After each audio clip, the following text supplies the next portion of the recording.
Welcome to Back from the Abyss. I'm Dr. Craig Heacock. For years now, there's been an increasingly severe shortage of psychiatrists in the United States. But today, I'm going to explore a much more complicated and uncomfortable issue, and one that I get asked about all the time, which is, why is it so hard to find a good psychiatrist? I'm going to break this down into three areas: the pipeline, the training, and the practice. First, let's look at the selection process of future psychiatrists. Medical schools select students based on MCAT scores and grades, particularly in the pre-med wean-out classes such as analytical and organic chemistry, and expressed interest and experience in medicine such as volunteering in hospitals. Note the things that medical schools don't typically select for, such as emotional intelligence, insight, resilience, past experience in undergoing psychotherapy, curiosity in the psyche and why we do what we do, and finally, the willingness and ability to withstand the negative psychiatry bias that still exists in some medical schools. Med schools tend to select for introverted, highly analytical, science and math-oriented hyperachievers. Those with an interest in psychology are most welcome to apply, but they better have aced calculus, cell biology, and organic chemistry, which, unfortunately, don't really have that much to do with the current practice of clinical psychiatry. So, from day one of year one in medical school, the number of students who are likely to be drawn to psychiatry and to thrive there is already small. And as the students reach their clinical rotations, they may begin to get negative messages about psychiatry from residents and attendings in other specialties. It's not uncommon for students who are thinking about matching in psychiatry to keep that a secret until fourth year so they don't have to try to justify their choice. Now, I went to med school to be a psychiatrist, so I was very open about it. And I've joked with people that's a little bit like joining the football team to be the kicker. But there's actually some truth to that, because I caught a ton of shit for saying from the get-go that I wanted to be a psychiatrist.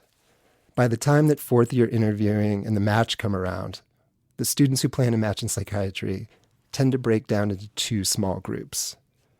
There's one group who feels called to work with mental illness, both for its challenge and the uniqueness of its suffering. And the other group that, well, they're choosing psychiatry more out of default because it is relatively easy to match in, mostly lacks the grim sights and sounds and smells of a medical or surgical specialty. For international medical graduates who want to train in the US, there can be a similar calculus. Some percentage of international students are choosing psychiatry because they love it, but others because it is relatively easy to match in and thus gain a foothold in American medicine. This second stage is training. In residency, we begin to practice evaluating and treating patients from a medical perspective, where diagnosis guides treatment. In some residency programs, the medical model, or what is called, quote-unquote, biological psychiatry, reigns supreme, and psychotherapy takes a distant back row seat. At other programs, residents become skilled in at least 2 or 3 psychotherapeutic modalities, such as psychodynamic therapy or cognitive behavioral therapy, which brings a lot of richness, but also increasing complexity and confusion to the diagnostic formulation.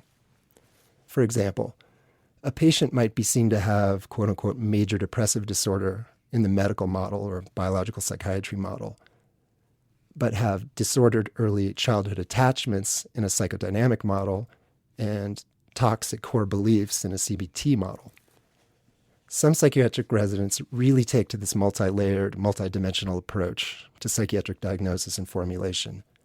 But others, they fall back to the much simpler but greatly limited medical model, which then leads them to use medication as their primary treatment strategy. Once psychiatrists leave residency and start to practice, we are confronted with some difficult dilemmas. After 3 years of psychiatric clinics during training, some have already decided that outpatient practice is just too emotionally draining and that inpatient psychiatry offers a way to see patients, yet not get too pulled into their patients' day-to-day lives. Those who still feel committed to doing outpatient psychiatry then choose between employment, say with a large clinic or hospital system, or going out on their own. Employment typically affords a good salary and benefits, but most often comes with the expectation of doing 15 to 20-minute medication checks all day long. Now, lots and lots of smart and caring psychiatrists choose the employment option, but they then get locked into the med check model, which sets them up for frustration and failure, much like, trying to play an electric guitar without an amp or attempting to teach a third-grade classroom via Zoom. A medication check is, in essence, a short series of questions about symptoms and medication effects. A med check is to a proper psychiatric visit as a tortilla is to a burrito. It's a critical part, but it's just the beginning. So what's not included in the typical med check? Well, I would argue almost everything important, including a detailed exploration of sleep habits, quality and quantity, an update on pertinent stressors, check-ins about substance use and abuse, working through the ongoing psychotherapy issues, frequent reassessment of the treatment relationship, ongoing exploration of both treatment and life goals, intermittent family sessions to get collateral information and to make sure the key players are on the same page, check-ins about any changes with ongoing medical issues, and potentially much, much more. The big hospital systems and mental health centers usually insist upon the med check model because outpatient psychiatry is a huge money loser. My first job out of residency was at a psychiatric hospital and outpatient clinic that was part of a larger medical system. Despite being booked out in the clinic for months, we lost millions of dollars over the years I worked there. And that was all subsidized by the profitable parts of the hospital system, like surgical procedures and MRIs. When I was there, we were graciously allowed 30-minute visits, which gave us some time for deeper exploration and connection. And sadly, I recently heard that they decided to eliminate the remaining psychiatrist in the outpatient clinic as part of a cost-saving measure. While the medication check model can be emotionally less taxing and more financially lucrative, I would argue that it is often impossible to give appropriate care in 15 minutes. Plus, this med check model just leaves psychiatrists missing out on the most rewarding aspects of psychiatry.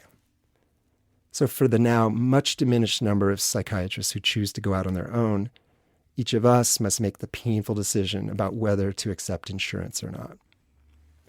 Being on insurance panels means not only having to hire staff to manage the claims submission and management process, it means accepting payments based on 15 to 20-minute medication checks. Now, insurance companies really like med checks because they're short, relatively inexpensive, and easy to categorize. Thus, a psychiatrist who wants to take the time that patients need and deserve is most likely going to end up being self-employed and probably taking few to no patients with insurance. And this is the sad truth of psychiatry in 2021. Finally, the vicarious trauma of working with severe mental illness can take a major toll on so many psychiatrists. And the regular listeners of Back from the Abyss have heard how this work has at times led me to some really, really dark places. We psychiatrists get depressed, we abuse drugs and alcohol, we kill ourselves at rates significantly higher than most other medical specialties. To work in this field means to bear witness to soul-crushing stories of pain and trauma, and also to lose patients to untreatable despair and disability and sometimes death. So finding a good outpatient psychiatrist, it's kind of like finding the salmon who made it past the fishermen and the dams and the fish ladders and came all the way back home against all odds. There are psychiatrists out there who can help you. It's going to take some time and patience to find them, and I so hope that you can.